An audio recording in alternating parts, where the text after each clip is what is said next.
Hello my friends বা বন্ধুরা, বাংলাদেশের সবাইকে জানাই আন্তরিক শুভেচ্ছা। আসসালামু আলাইকুম। আমার নাম মোসাম্মদ শেহেলি আক্তার। আমি বাংলাদেশ বগুড়া জেলা থেকে এখানে আসছি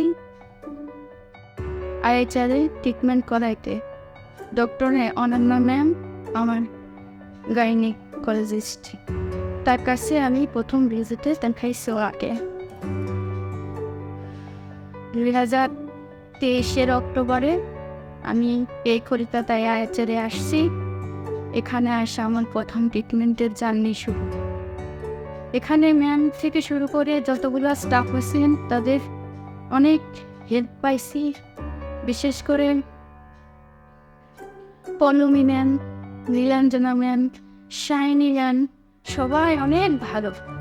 এদের ভালোবাসায় আমি 1 বছর এখানে ট্রিটমেন্ট করাইছি। 12টা বছর আমি নিঃসন্তান ছিলাম। মহান আল্লাহ পাকের ইচ্ছায় আমি এই জার্নিটা শেষ করতে পারছি 2024 সালের আইসে। এখানে আসার পরে আমি ম্যামের সহযোগিতায়, ডক্টর অনন্যা চক্রবর্তীর সহযোগিতায় ট্রিটমেন্টে আসার পরে আমি সফলতা দেখতে পাইছি। আমি এখানে আমার বেস্ট চিকিৎসা পাইছি। আমি 4 মাসের প্রেগনেন্ট। এই আমার শেষ জার্নি এখান থেকে শেষ করে আমি সফল হয়ে বাংলাদেশে ফিরে যাচ্ছি।